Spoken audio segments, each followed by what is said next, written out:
Dunia investasi sedang berubah. Bukan hanya soal Wall Street dan perusahaan besar lagi. Sekarang, siapapun bisa menjadi investor bahkan dengan modal kecil. Gelombang investasi baru ini fokusnya mendukung startup, perusahaan muda dengan mimpi besar dan ide inovatif. Makin banyak orang menjadi angel investor. Mereka kasih modal awal untuk bantu startup ini mulai jalan. Apa yang bikin tren ini makin ramai? Pertama, pilihan investasi tradisional kayak pasar saham, kadang terasa jauh. Investasi di startup beda lagi. Kita bisa langsung terhubung sama pendirinya dan visi mereka. Kita jadi bagian dari perjalanan mereka. Keterlibatan langsung ini seru banget. Bukan cuma soal untung rugi, tapi juga soal mendukung inovasi. Soal jadi bagian dari sesuatu yang bisa mengubah dunia. Dan itu motivasi kuat buat banyak investor baru.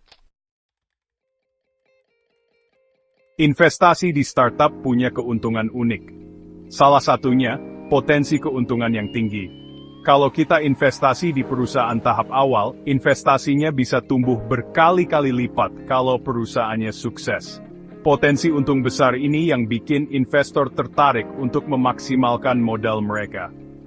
Selain keuntungan finansial, investasi startup juga kasih kita kesempatan lihat langsung inovasi tercanggih.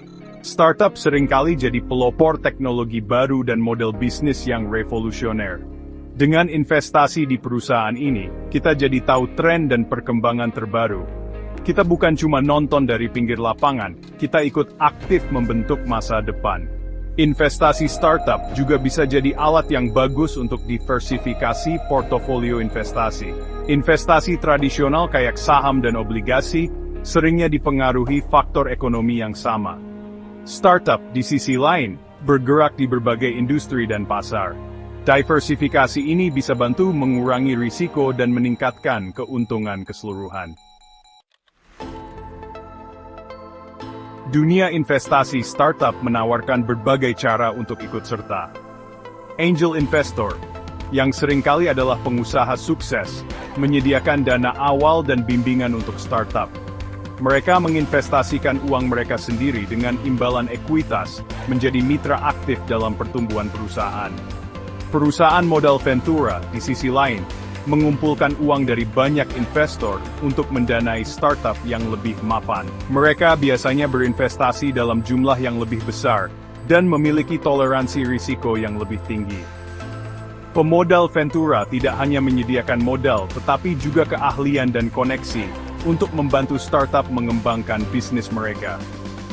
Platform crowdfunding ekuitas telah mendemokratisasi investasi startup, memungkinkan individu untuk berinvestasi dalam jumlah kecil di berbagai perusahaan. Pendekatan ini menyediakan akses ke peluang investasi tahap awal yang sebelumnya tidak tersedia untuk investor rata-rata. Usaha patungan menawarkan jalan lain untuk kolaborasi.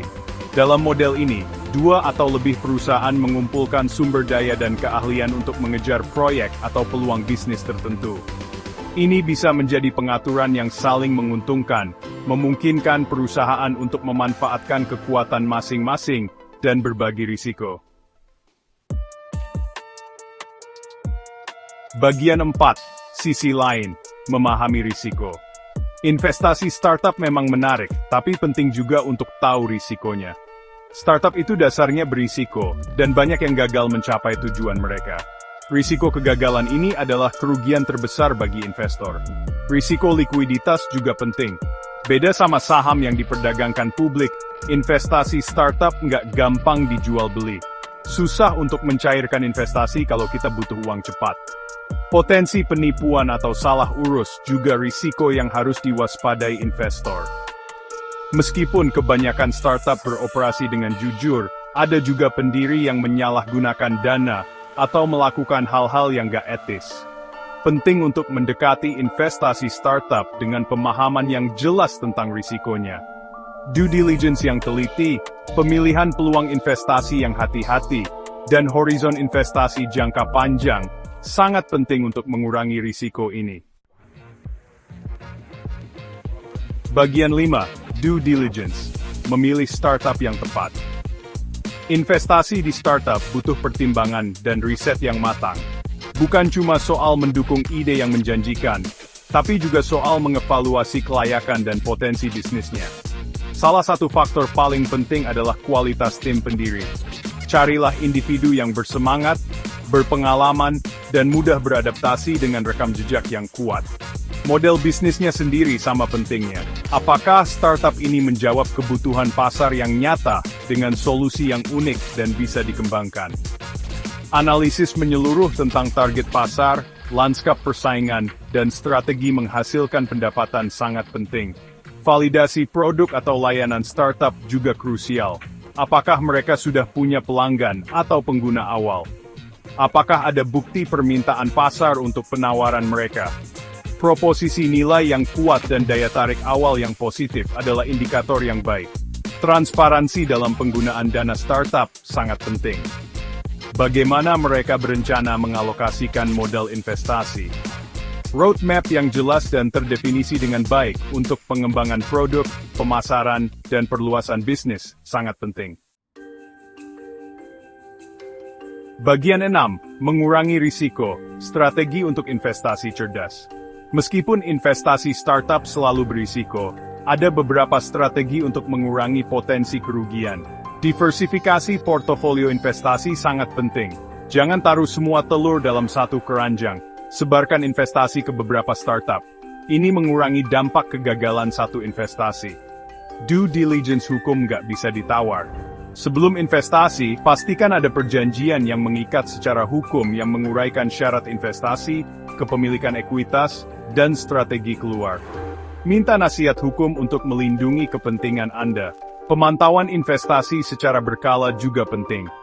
Ikuti perkembangan startup, tantangan, dan pencapaiannya. Hadiri rapat dewan, tinjau laporan keuangan, dan jaga komunikasi terbuka dengan para pendiri. Dengan menerapkan strategi ini, Anda bisa membuat keputusan investasi yang lebih tepat, mengelola risiko secara efektif, dan meningkatkan peluang sukses di dunia investasi startup yang menarik.